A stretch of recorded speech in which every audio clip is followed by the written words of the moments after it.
آپ کو پتہ ہے کہ جو نظر لگتی ہے نا خاص طور پر، اور جس سے بہت سی بیماریاں آتی ہیں، اس پہ اب تحقیق بھی ہو رہی ہے پیراسائیکالوجی میں، کہ نظر سے جو ریز اٹھتی ہیں وہ انسان کے جسم میں، یعنی نیگیٹو ریز جو خاص طور پر آتی ہیں، حسد کی نظر ہوتی ہے جیسے، تو وہ آ کے ایک ریئیکشن کرتی، کیمیکل ریئیکشن ہوتا ہے اس کی وجہ سے بلڈ میں، جس سے کچھ بیماریاں پیدا ہوتی ہیں۔ حدیث میں آپ کو سنا دیتی ہوں۔ حضرت ام سلمہ سے روایت ہے کہ آپ صلی اللہ علیہ وسلم نے ایک لڑکی کے چہرے پر کالے پیلے رنگ کا نشان دیکھا تو آپ نے فرمایا اسے نظر بد لگ گئی ہے، اس پر دم کرو۔ حضرت جابر کہتے ہیں کہ آپ صلی اللہ علیہ وسلم نے آل حزم کو سانپ کے ڈسنے کی وجہ سے دم کرنے کی رخصت دی، اور آپ نے اسما بنت امیس سے پوچھا کیا وجہ ہے کہ میرے بھتیجے کمزور ہیں، کیا فقر و فاقہ کا شکار ہیں، یعنی کھانے پینے کے باوجود یہ کیوں کمزور ہیں، کیا ان کو کچھ کھانے کو نہیں ملتا؟ انہوں نے کہا نہیں، بلکہ انہیں نظر بد بہت جلد لگ جاتی ہے، تو آپ نے فرمایا ان پر دم کیا کرو۔ یعنی جس بیماری کی سمجھ میں نہ آئے کہ کھائے پیے بھی انسان جوان بھی ہو لیکن اس کو صحت ہو ہی نہ، کوئی ظاہری سبب معلوم ہی نہ ہو، تو ایسے شخص پر دم کرنا چاہیے۔ حضرت عائشہ صدیقہ کہتی ہیں کہ رسول اللہ صلی اللہ علیہ وسلم نظر بد کی وجہ سے دم کرنے کا حکم دیتے تھے۔ حضرت انس کہتے ہیں کہ آپ صلی اللہ علیہ وسلم نے نظر بد اور بچھو وغیرہ کے ڈسنے سے اور پھوڑوں سے دم کرنے کی اجازت دی، یعنی پھوڑے وغیرہ جو ہوتے ہیں نا اس پر بھی دم کی اجازت دی، تو جسمانی بیماری ہے نا۔ اور نظر کے بارے میں تو یہ بھی کہا گیا ہے، حدیث میں آتا ہے کہ نظر بد کا لگنا حق ہے، انسان کو اونچے پہاڑ سے گرا سکتی، کیونکہ ہوتا کیا ہے کہ جب ایک خاص اینگل سے دیکھا جاتا ہے تو دوسرے انسان کے جسم میں جیسے لرزہ سا آ جاتا ہے نا اور انسان ہل جاتا ہے۔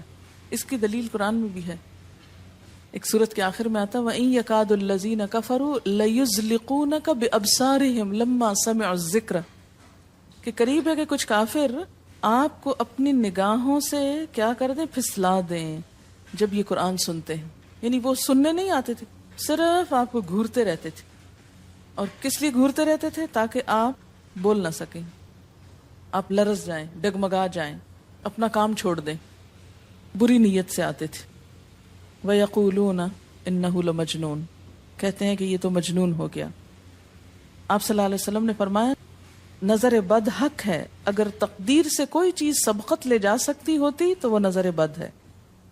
پتہ کیسے چلے؟ چل جاتا ہے، پتہ کیوں نہیں چلتا؟ مثلاً آپ کو بچہ ہنس رہا تھا، کھیل رہا تھا، دودھ پی رہا تھا کہ اچانک کوئی شخص آیا اور جب وہ اٹھا تو بچے نے شور کرنا شروع کر دیا، اور پتہ چل جاتا ہے۔ بعض اوقات گھر ہی کے لوگوں کی لگ جاتی، بعض اوقات محبت سے بھی لگ جاتی، کہ بچہ کھیل رہا تھا، آپ دیکھتے کہ وہ گر پڑا، اچانک رونا دھونا شروع ہو گیا، سر پٹ گیا۔ حدیث میں آتا ہے نظر بد انسان کو موت تک اور اونٹ کو ہانڈی تک پہنچا دیتی ہے۔ اونٹ کو ہانڈی تک پہنچانے کا مطلب کیا ہے؟ ذبح کرنا پڑ جاتا ہے، تڑپنے لگتا ہے۔ آپ صلی اللہ علیہ وسلم نے فرمایا اللہ کی قضاء اور تقدیر کے بعد سب سے زیادہ نظر بد کی وجہ سے میری امت میں اموات ہوں گی۔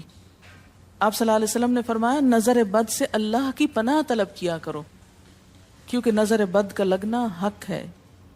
اسما بنت امیس نے آپ سے گزارش کی کہ بنو جعفر کو نظر بد لگ جاتی ہے تو کیا وہ ان پہ دم کر سکتی ہیں؟ آپ نے فرمایا ہاں، یعنی ایک عورت بھی دم کر سکتی ہے، اور اگر تقدیر سے کوئی چیز سبقت لے جانے والی ہوتی تو وہ نظر بد ہے۔ آپ نے فرمایا بے شک نظر بد انسان پر اثر انداز ہوتی ہے، حتیٰ کہ اگر وہ ایک اونچی جگہ پر ہو تو نظر کی وجہ سے گر بھی سکتا ہے، یعنی فزیکلی بھی اثر انداز ہوتی ہے۔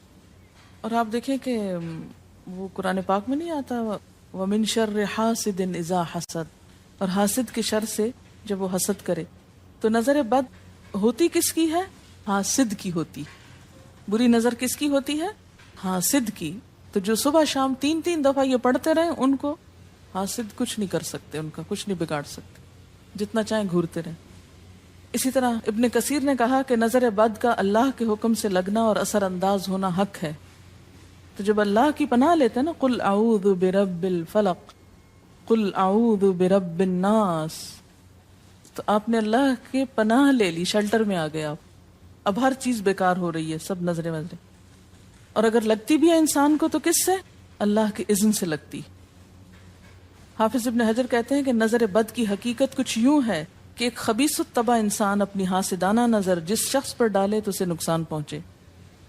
ابن قیم کہتے ہیں کچھ کم علم لوگوں نے نظر بد کی تاثیر کو باطل قرار دیا ہے اور ان کا کہنا ہے کہ یہ محض توہم پرستی ہے اور اس کی کوئی حقیقت نہیں، لیکن حقیقت یہ ہے کہ یہ لوگ سب سے زیادہ جاہل اور ارواح کی صفات اور ان کی تاثیر سے ناواقف ہیں اور ان کی عقلوں پہ پردہ پڑا ہوا ہے، جبکہ تمام امتوں کے عقلاء باوجود اختلاف مذاہب کے نظر بد سے انکار نہیں کرتے. یعنی صرف اسلام میں نہیں، دیگر مذاہب میں بھی یہ کانسیپٹ پایا جاتا ہے.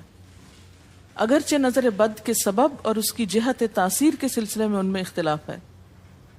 پھر کہتے ہیں اس میں کوئی شک نہیں کہ اللہ تعالیٰ نے جسموں اور روحوں میں مختلف طاقتیں اور طبیعتیں پیدا کی ہیں اور ان میں کئی خواص اور اثر انداز ہونے والی کیفیات ودیت کی ہیں. آپ دیکھیں کہ لو چلتی ہے تو اثر نہیں ہوتا، اس کا بھی تو اثر ہوتا ہے نا، حالانکہ وہ نظر نہیں آ رہی ہوتی. اور کسی عقل مند کے لیے ممکن نہیں کہ وہ جسموں میں روحوں کی تاثیر سے انکار کرے، کیونکہ یہ چیز خود دیکھی اور محسوس کی جا سکتی ہے.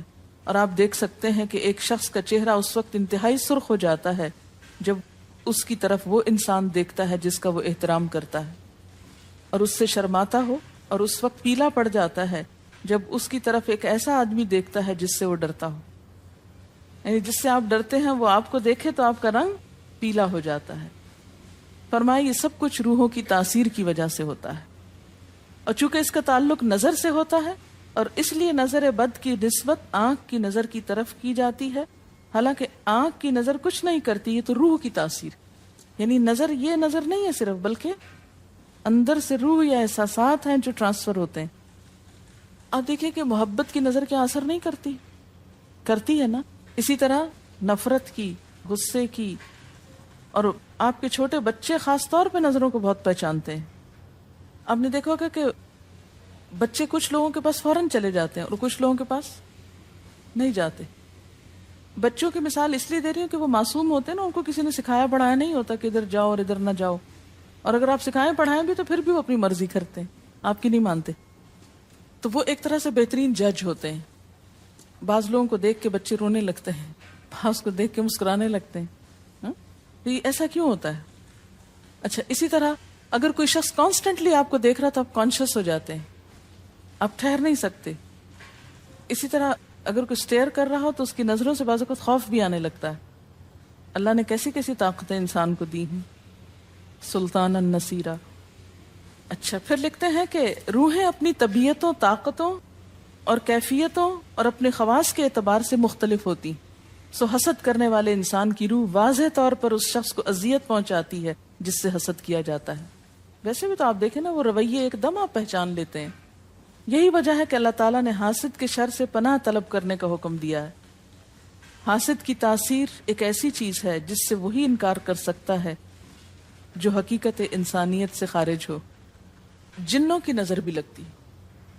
یہ میرا قول نہیں ہے، حدیث ہے. حضرت ابو سعید خدری سے روایت ہے کہ رسول اللہ صلی اللہ علیہ وسلم جنات اور انسانوں کی نظر بد سے پناہ مانگتے تھے. یعنی آپ جو پناہ مانگتے تھے بری نظر سے، وہ انسانوں کی بھی اور جنوں کی بھی. پھر جب معوذتین الفلق اور الناس نازل ہوئی تو آپ انہی کو پڑھتے اور باقی دعائیں آپ نے چھوڑ دی تھی. یعنی قل اعوذ برب الفلق، قل اعوذ برب الناس، پھر سب چیزوں کے شر سے بچنے کے لیے کافی. یاد رکھیے بعض اوقات اپنی نظر بھی لگتی ہے، خود کو بھی نظر لگتی ہے. اسی طرح جب لباس اتارا جاتا ہے نہانے کے لیے مثلاً، تو اس وقت بھی دعا سکھائی گئی. بسم اللہ پڑھنی چاہیے، بیسیکلی بسم اللہ پڑھ کر اتارنے چاہیے. اور اس کے علاوہ اعوذ بکلمات اللہ التامات من شر ما خلق بھی پڑھ سکتے ہیں. آپ کو معلوم ہے کہ ٹوائلٹ میں جانے سے پہلے بھی دعا سکھائی گئی، کیونکہ جنات کے ٹھکانے گندی جگہوں پر ہوتے ہیں. اللہم انی اعوذ بک من الخبث والخبائث، خبیث جنوں اور خبیث جننیوں، خبائث سے تیری پناہ میں آتا ہوں. یہ دعا کیوں سکھائی گئی؟ اسی لیے کہ اگر آپ وہاں پر موجود ہیں اور خصوصاً اگر آپ بے لباس ہیں تو بھی ایسی چیزوں کی نظر بھی لگ سکتی ہے اور وہ چیزیں اثر انداز بھی ہو سکتی ہیں. اسی لیے بلا ضرورت تنہائی میں بھی بے لباس ہونے سے منع کیا گیا ہے. بعض لوگوں کی عادت ہوتی ہے نا کہ وہ نہانے بیٹھتے ہیں تو وہی کپڑے دھونے شروع کر دیتے ہیں، اور نہیں، بس فوراً اپنے آپ کو ڈھانکنے کی کوشش کریں. بلا ضرورت زیادہ دیر بے لباس نہ رہیں. ایک حدیث میں آتا ہے، ابو امامہ کہتے ہیں کہ میرے باپ سہل بن حنیف نے غسل کا ارادہ کیا اور جب قمیص اتاری تو عامر بن ربیعہ ان کی طرف دیکھ رہے تھے. ان کا رنگ انتہائی سفید تھا اور جلد بہت خوبصورت تھی. عامر نے دیکھتے ہی کہا، میں نے آج تک اتنی خوبصورت جلد کسی کنواری لڑکی کی بھی نہیں دیکھی. ان کا یہ کہنا تھا کہ سہل کو شدید بخار شروع ہو گیا. چنانچہ نبی صلی اللہ علیہ وسلم کو یہ قصہ بتایا گیا اور آپ سے یہ بھی کہا گیا کہ سہل کی حالت یہ ہے کہ وہ سر بھی نہیں اٹھا سکتا. آپ نے پوچھا، کیا تمہیں کسی پہ شک ہے؟ انہوں نے کہا، جی ہاں، عامر بن ربیعہ پہ ہو سکتا ہے. آپ نے انہیں بلوایا اور ناراضگی کا اظہار کرتے ہوئے فرمایا، تم میں سے کوئی ایک کیوں اپنے بھائی کو قتل کرتا ہے؟ کیا تم بارک اللہ نہیں کہہ سکتے تھے؟ اس لیے اب غسل کرو، اور اس غسل کا پانی کس پہ ڈالا جائے؟ جس کو نظر لگی. عامر نے اپنا چہرہ، ہاتھ، کوہنیاں، ٹخنے، پاؤں اور اپنی چادر کے اندرونی حصے دھوئے. پھر اسی پانی کو آپ نے سہل کے اوپر پیچھے سے بہا دی، یہ نہیں کہ اس کے منہ پہ ڈالنا، پیچھے سے بہا دیا اور سہل فوراً ٹھیک ہو گئے. اس کا طریقہ بتایا گیا اس غسل کا. ابن شہاب زہری کا کہنا ہے کہ ہمارے زمانے کے علماء نے غسل کی یہ کیفیت بیان کی ہے، جس آدمی کی نظر لگی ہو اس کے سامنے ایک برتن رکھ دیا جائے جس میں وہ سب سے پہلے کلی کرے اور پانی اسی برتن میں گرائے. پھر اپنا چہرہ دھوئے، پھر اسی پانی کے ذریعے اپنے ہتھیلیاں، دائیں ہاتھ اور ہتھیلی پہ پانی بہائے، پھر بائیں پر، اور پھر دائیں کوہنی پر، پھر بائیں کوہنی پر، پھر بائیں ہاتھ سے اپنا دایاں پاؤں دھوئے، پھر دائیں ہاتھ سے بایاں پاؤں دھوئے، اور پھر اسی طرح گھٹنوں پہ پانی بہائے. اور پھر یاد رہے کہ سارا پانی برتن کے اندر جائے، اور اس کے بعد جس شخص کو نظر لگی ہو اس کے سر کی پچھلی جانب سے وہ پانی ایک ہی بار بہا دیا جائے. حضرت عائشہ کہتی ہیں کہ جس شخص کو بری نظر لگتی اس کو اسی طرح غسل کروایا جاتا.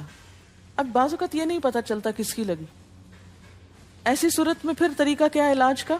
مریض کے سر پہ ہاتھ رکھ کر یہ دعا پڑھی جائے، بسم اللہ ارقیک من کل داء یؤذیک من کل نفس او عین حاسد اللہ یشفیک بسم اللہ ارقیک.